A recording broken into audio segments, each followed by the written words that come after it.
Conversa de Classe, apresentado por Maíra Tangerino. Aqui, mentes únicas se encontram em conversas plurais. Sintonize-se para mergulhar em uma jornada única de aprendizado e descoberta. Olá, pessoal! Boas-vindas ao Conversa de Classe. E olha só, vocês sabem que aqui no Conversa de Classe nós exploramos a fundo temas que são relevantes para a educação. E hoje a gente vai mergulhar num tema que eu tenho certeza que está todo mundo aí antenado. A gente vai falar um pouquinho sobre as relações interpessoais na escola, que são aí um aspecto bastante essencial para a gente desenvolver um ambiente escolar saudável e principalmente acolhedor. E eu tive a honra de conhecer, né, através de um amigo, o Marcos me apresentou a Thaís Coelho, que ela é especialista aí em formação de professores, também especialista em consultoria pedagógica, e ela vai dissecar esse tema aqui com a gente com maestria, gente, porque olha, ela manda muito bem. Thaís, boas-vindas aqui ao Conversa de Classe, né? E eu já quero começar te mandando aí a primeira pergunta. Nós sabemos que as relações interpessoais, elas desempenham um papel crucial no ambiente escolar. Como que você enxerga a importância dessas relações para o desenvolvimento tanto acadêmico quanto socioemocional dos alunos? Thaís, bem-vinda ao Conversa de Classe. Obrigada, rapidamente aqui agradecendo o convite, é um prazer estar com vocês, um trabalho maravilhoso que vocês têm desenvolvendo aí, que vocês estão desenvolvendo e em favor, né, dessa educação, de ampliar as discussões, os debates, então é uma alegria estar aqui com vocês. Bom, você traz logo de início, né, algo que a gente precisa, acho boa a sua pergunta, começando já nesse geral, porque eu falo de um lugar, de uma perspectiva interacionista de desenvolvimento. Então, quando a gente tem essa perspectiva, né, de desenvolvimento humano, as interações, por meio das interações que nós aprendemos tudo, que nós nos desenvolvemos em todos os aspectos.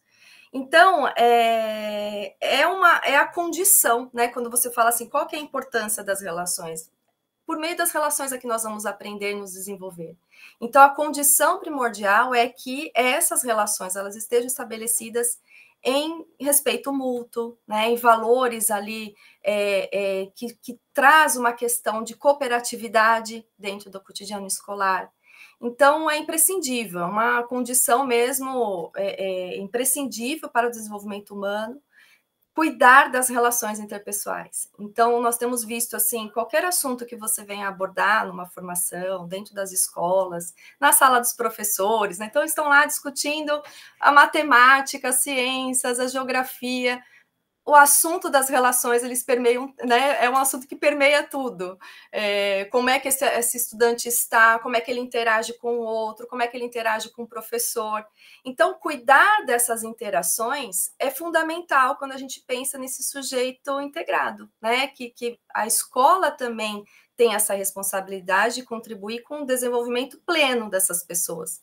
Então, é indissociável, eu diria, né? Nessa perspectiva que eu trago, não tem como você separar o conhecimento cognitivo, o conhecimento emocional do conhecimento moral, né?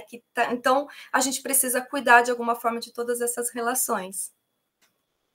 E Thaís, que muito potente, eu acho, você trazer essa perspectiva, porque muitas vezes, né, tem professoras e professoras aí que é o grande público que nos assiste, né, mas nós também temos aqui estudantes que estão prestes a se tornar profissionais aí que vão atuar de alguma forma ou nas empresas ou também nas escolas.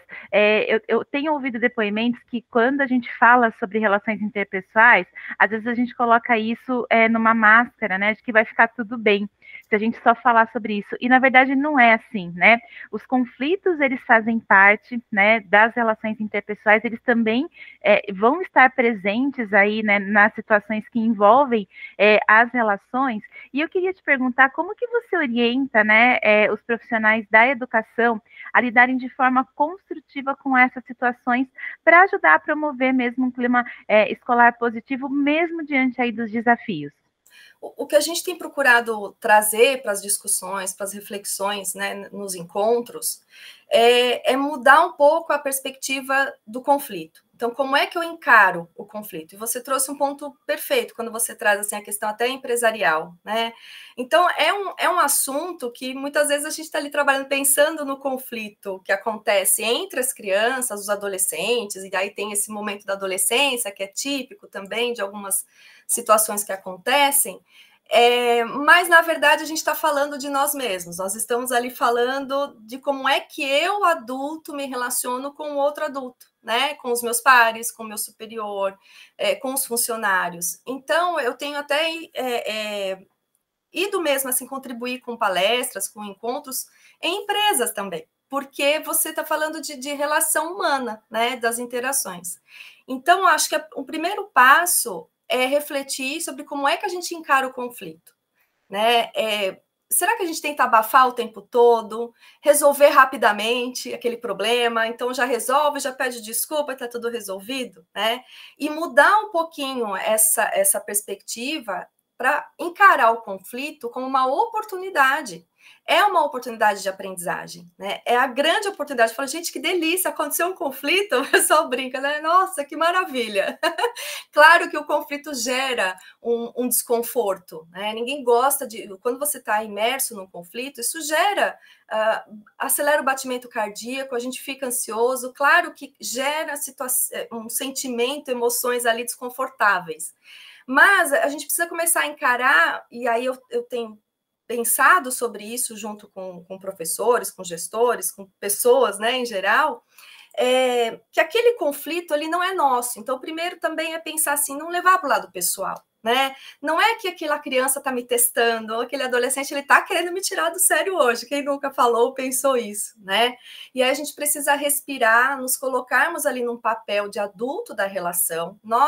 Alguém tem que estar mais equilibrado na hora de um conflito, né? E isso é esperado do adulto. Então, organizar esses nossos sentimentos internos, quando a gente fala de desenvolvimento socioemocional, não é só do outro.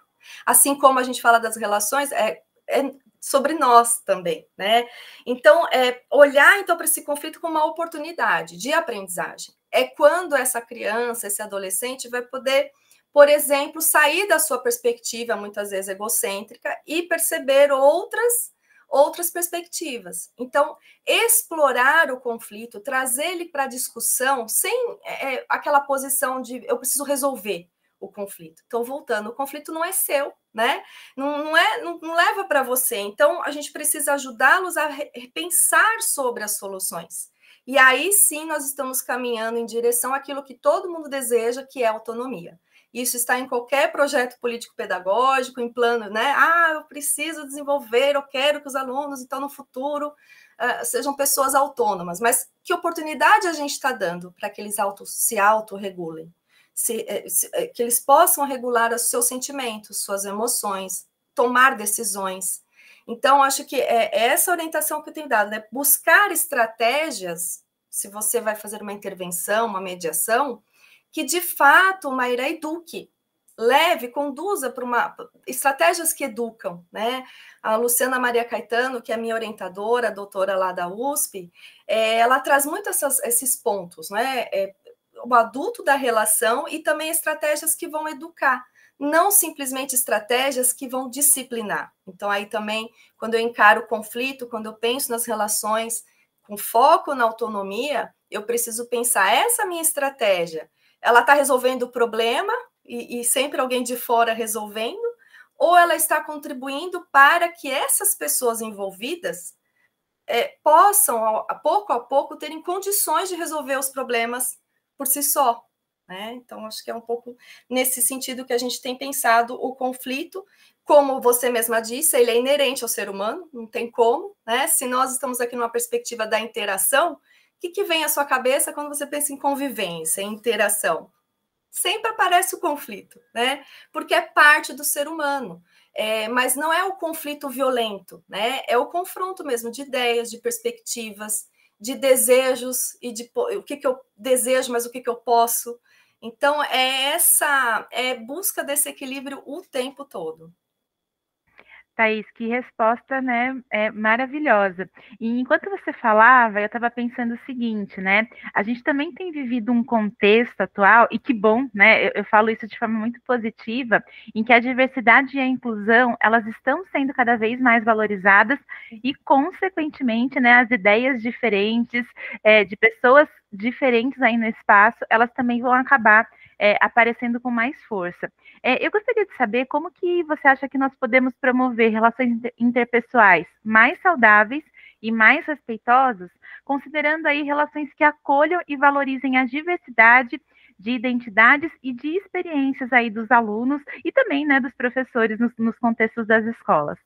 Esse é um outro ponto muito importante mesmo, porque quando você começa eu participo de um grupo de pesquisas também, né, o GPDM, que é um grupo de pesquisas da USP em desenvolvimento moral, que a gente começa a entender, procurar entender os conflitos, por que eles ocorrem, aqueles que são recorrentes, e muitas vezes essas questões voltadas para a inclusão, elas estão ali, né? Então, preconceitos, uma série de questões que a gente tem discutido muito hoje enquanto sociedade mesmo, elas estão ali no centro, muitas vezes, do que vai desencadear o conflito, que é a falta de tolerância, do respeito. Então, novamente, eu vou aqui defender a minha bandeira, né? Se a gente não cuida das relações interpessoais, se a gente não leva essas discussões para a escola, porque muitas vezes a gente não quer encarar, né? Então, esse assunto, às vezes vamos estudar outras coisas, mas a gente precisa encarar, né? Porque instaurar esse ambiente que você está trazendo, nós chamamos de um ambiente sociomoral, né? Então, um ambiente sociomoral favorável ao desenvolvimento pleno das pessoas, ele precisa ser esse ambiente cooperativo. Então, instaurar nessa sala de aula, que ela é uma microsociedade, uma comunidade, né, com toda a sua diversidade e particularidade de cada um.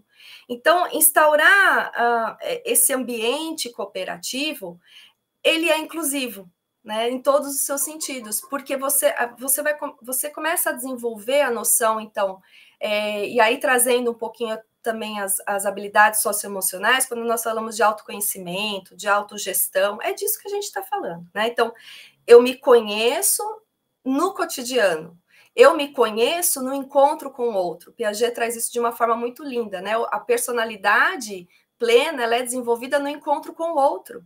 Muitas vezes é o outro que me conhece melhor do que eu mesma, né? Ou nessa interação com o outro e na forma como você vai reagir às minhas ações que eu vou me autorregulando, que eu percebo que aquilo foi bom, que aquilo não foi bom. Então, eu vou aprendendo a regular os meus impulsos, os meus desejos, as minhas condutas nesse encontro com o outro. Então, veja só, a escola ela precisa instaurar isso, Maíra, não é da noite para o dia, não é do dia para a noite. Né? Isso é um processo que não termina nunca. Cuidar das relações, não espere que tenha um fim. Agora chegou o final do ano, eu vou ticar lá as habilidades que eu desenvolvi. Você, professor, você, professora, sabe que não é assim, né? Porque tem um momento que o estudante dá conta, tem um momento que ele não dá conta, naquele confronto com seu colega ele conseguiu se autorregular, no momento seguinte ele já não conseguiu mais. Então, a gente precisa investir no cotidiano, nas relações ali, né, nas pequenas coisas do dia a dia. Precisamos insistir, a gente tem que ser persistente, insistente, professor é bom nisso, né? A gente não desiste nunca. E é por aí mesmo, nós não podemos desistir, né, da criança que está ali. Então, pensar nesse contexto é um contexto inclusivo, porque você instaura, veja, um ambiente cooperativo, nós estamos falando de uma comunidade, então ela é uma microsociedade, sendo assim, com a sua diversidade, né, de opiniões, de ideias, de desenvolvimento, quem desenvolve típico, quem desenvolve atípico.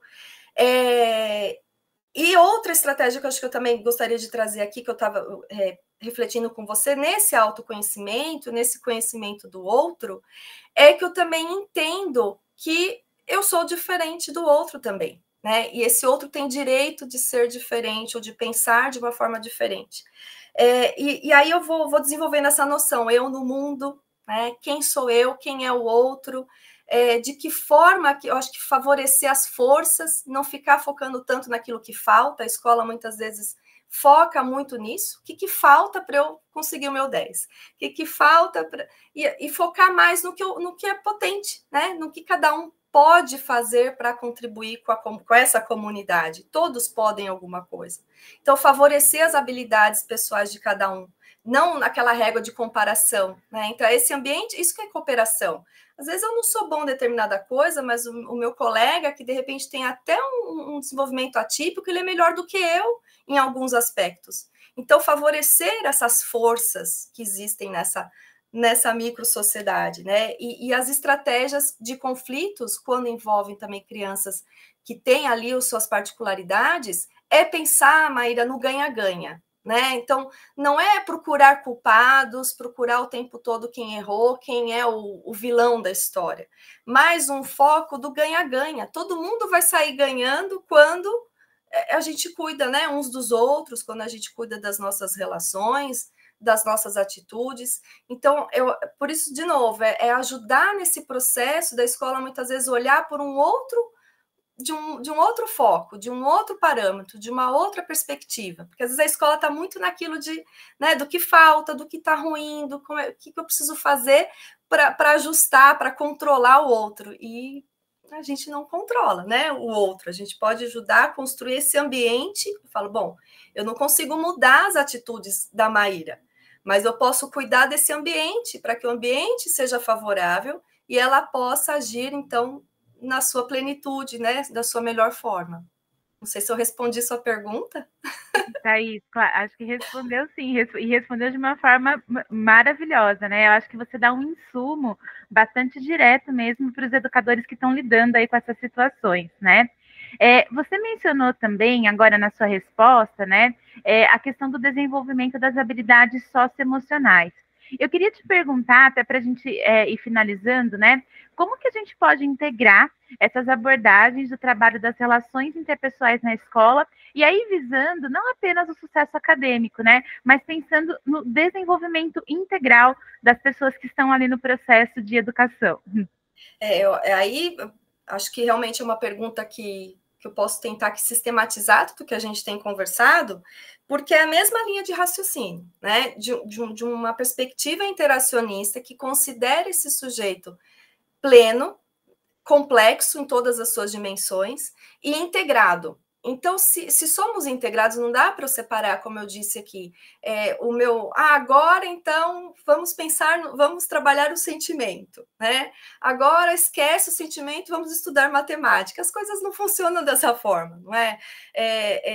Nós somos adultos e muitas vezes temos essa dificuldade de lidar ali com o cognitivo, de produzir, por exemplo, um texto, de produzir um trabalho, quando emocionalmente estamos instáveis, não é? Você imagina uma criança, um adolescente que ainda tem menos condições cognitivas para isso. Então, a gente precisa entender o desenvolvimento cognitivo, essa maturação mesmo neurológica, que precisa de um momento, que tem um processo, né, um desenvolvimento, pensar, então, em estratégias que vão ajudar essa pessoa a refletir sobre essas questões, ou seja, é tudo junto ao mesmo tempo, né? Eu estou ali trabalhando com sentimento, com habilidades, como eu trouxe aqui, realmente as socioemocionais, que tem tudo a ver com como é que eu lido com o conflito, como é que eu estudo. Então, é entender que quando a gente fala de autonomia, a gente está trazendo o aspecto pleno da autonomia. Não é só autonomia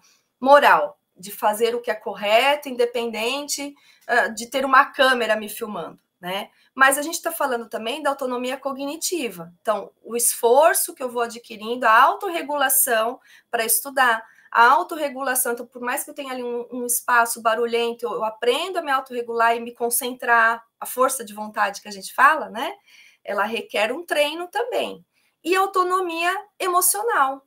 Então, como é que a autonomia no sentido da autorregulação? Como é que eu regulo as minhas emoções, as minhas vontades, os meus sentimentos, né? Então, esse adulto, esse espaço de convívio escolar, ele precisa necessariamente pensar sobre toda essa complexidade do ser humano, né? Que oportunidade eu estou dando para que a criança, que o adolescente regule os seus sentimentos? Será que eu estou dando essa oportunidade ou eu estou o tempo inteiro um adulto controlando, inclusive as vontades de ir ao banheiro? Parece que é o adulto sempre que controla. Não, agora não, você não vai, né? Eu brinco que a gente quer controlar até a vontade de ir ao banheiro, da sede, né? Então, pensar mesmo o quanto que é desafiador. Eu sei que é desafiador. Eu sou professora, eu atuava em sala de aula, atuei quase 20 anos em sala de aula.